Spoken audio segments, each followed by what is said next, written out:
Baruch Rabotai, Shavua Tov Umevorach, c'est Dieu veut une très bonne semaine, des bonnes nouvelles.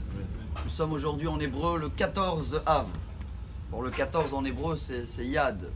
Yad Av, la main de notre Père. C'est justement à partir d'aujourd'hui qu'il nous reste combien de jours jusqu'à la fin de l'année, hein, les calculs ils sont simples, 45 jours pour Rosh Hashanah. Et dans ce cas-là, on peut tous prendre la demande que Hachem nous demande dans la Torah. Hein. Verata, ma Hachem Elokecha shoel me'imach.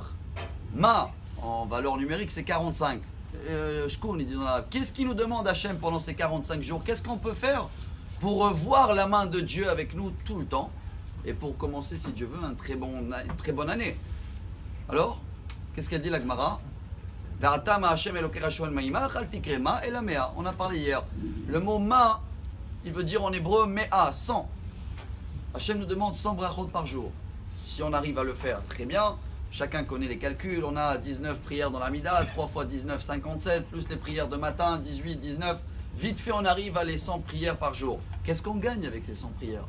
Quand on apprend de dire minimum 100 fois par jour, merci à Hachem, eh ben, il va nous donner que des raisons dans notre vie pour le dire merci. Alors, ce soir, c'est tout béab. Oui, à Mincha, on ne fait pas Tahanoun. Demain aussi, on ne demande pas pardon. Parce que la Mishnah traitait Ta'anit, qu'on a vu ensemble, et on va voir demain, elle dit Lo yamim tovim l'Israël, kachamisha asar be'av ou keyom kippourim.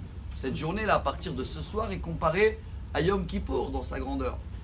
Alors la Gemara, elle explique plusieurs raisons pourquoi c'est une grande journée de joie et de fête. Premier détail, c'était les derniers 15 000 qui devaient mourir sur les 600 000 dans le désert à cause de la faute des explorateurs.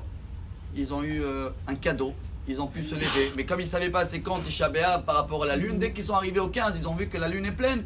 Ils étaient rassurés comme quoi, et ça a été annulé le décret d'Hachem. Après, il y a eu tout un accident avec la tribu du Binyamin. Et on n'a pas pu se marier avec eux parce que on les a mis excommuniés, je crois quelque chose comme ça on dit en français. Et ils ont trouvé la solution ce soir, voilà encore un point, on va terminer avec celui-là, de pouvoir se marier avec eux.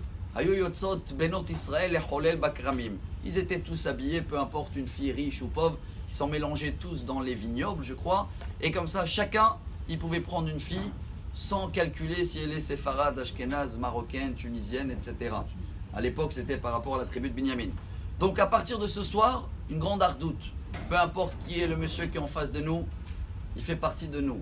Deux, si on veut avoir la main d'Hachem avec nous à partir d'aujourd'hui, parce que c'est une journée tellement grande qu'on ne peut même pas comprendre la joie qu'il y a en haut à Kadosh Baruch Hu à partir d'aujourd'hui. Venez, on profite de ces 45 jours. Chacun de nous rajoute déjà dans le merci vis-à-vis d'Hachem, qui cherche à le dire merci le plus possible dans la journée.